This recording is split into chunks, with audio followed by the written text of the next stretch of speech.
Here we are again in our test scene, and here we have a simple chair, and I have a simple material set up for this wood. It is just a simple gradient here. You can see it has only two colors, everything else is default, and under reflection I have this Fresnel shader that I loaded, and just a small 10% value for overall reflection, and I have slight blurriness on it. And I really want to create a fabric. I really don't know the name for that fabric, but I know it is really fuzzy, and you will get what I mean when I create it.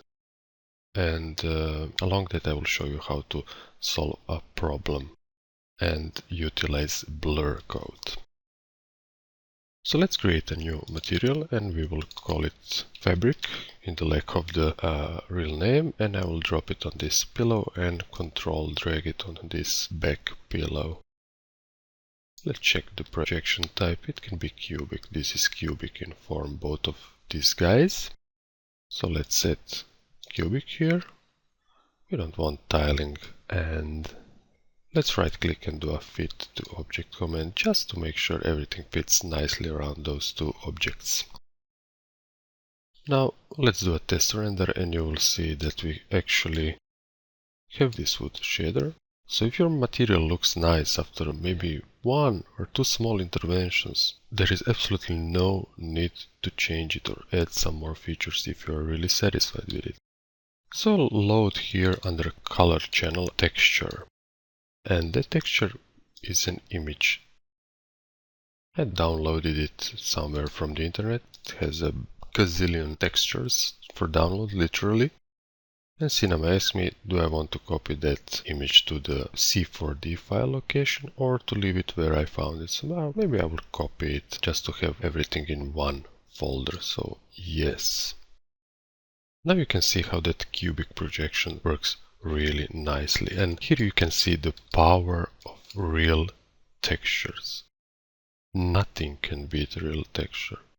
If you're aiming for realism and you really need realistic results, then real textures, preferably high resolution ones, and displacement is the way to go. Nothing can beat that.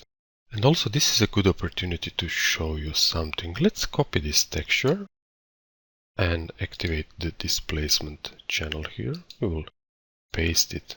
I'll drop this to 0.1 because I really want low protrusions and dents. Okay? And I will activate this sub-polygon displacement and watch what happens. And maybe I'll enable this round geometry. And you can see that surface is gaining in quality. Maybe I will change its type to intensity so it really pronounces that effect. And let me crisp for 1 and see if I get the detail I want. It's not bad. Let's try 6 even. Really waiting for those details to come up. Well, 6 is even better. Let's try 7. Yeah, 7 is really also nice. Let's increase this to 0.2 centimeters and see what we get. When you have so many little details and degree of protrusions, the ratio between them is really small, so you don't have big changes. You can go for bump. It will give you much faster results, and the human eye can't really see the difference on such surfaces and detail. If I would bump up this to maybe 10 or 20, I would get really spectacular results, but this chair won't be viewed closer than this, so it's a bit overkill. So let's really copy that texture. So right click, we'll deactivate this channel and go into our bump channel and do a paste. Now, if I just add a little bit more strength to this effect, maybe 40, we will see what happens. And you can see you have the same results because the differences in the height of this surface are so small, so bump can really do it. If you have really big differences, then displacement is the way to go. And if you have really powerful machine, then go for displacements always. Let's try even 50 here just to show you. and it rendered really quickly. The problem with it is that it actually does not displace the surface. So if you watch closely on these edges or here, this bump doesn't produce real geometry, it just fakes it. But that faking is, well, sometimes just enough. So you can utilize this bump on surfaces that have small differences in height like this, or even walls or something like that.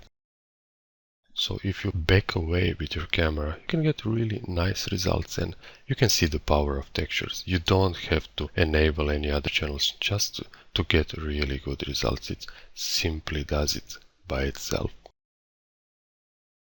Tune this down somewhere to say 40. The real issue comes when you are trying to create a fuzzy feel to this. No matter what you set here in a reflection or in any other channel, you won't be able to get that really fuzzy feel.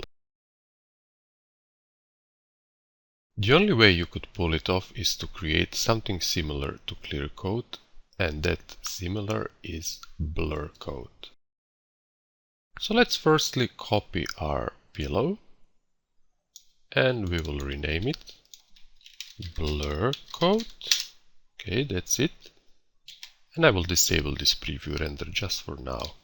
Create a new material and rename that one also BC, which will stand for blur coat. So let's open it up, and we will put almost exactly the same settings as we did for our clear coat. So transparency 95% and reflection all the way to 100, and we will put a color shader here in the displacement and type here a really small value, something like 0.1, and this is somewhat of a standard clear coat shader.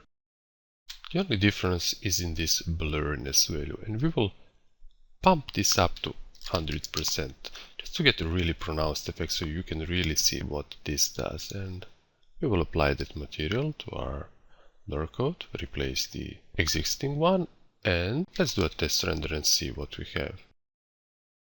And you can see it really gets that fuzzy feeling, and it really has that soft appearance. Here you have a specular which you can control with reflection. You can completely turn it off or even add some blurriness to the reflection itself. One word of caution though, this blur coat eats render time, and to optimize it, let me just disable this temporary. And to optimize it, the only thing you can do is to add a compositing tag, just like we did on our clear coat material, and we will disable cast shadows. And we can disable, maybe if you don't want the reflections, you can disable this scene by reflection, and also by this ambient occlusion if you will have any in your scene. And let's do a test render, and just to see what do we get. And you can see it renders much faster. So let me just disable the reflection channel completely and see what we get.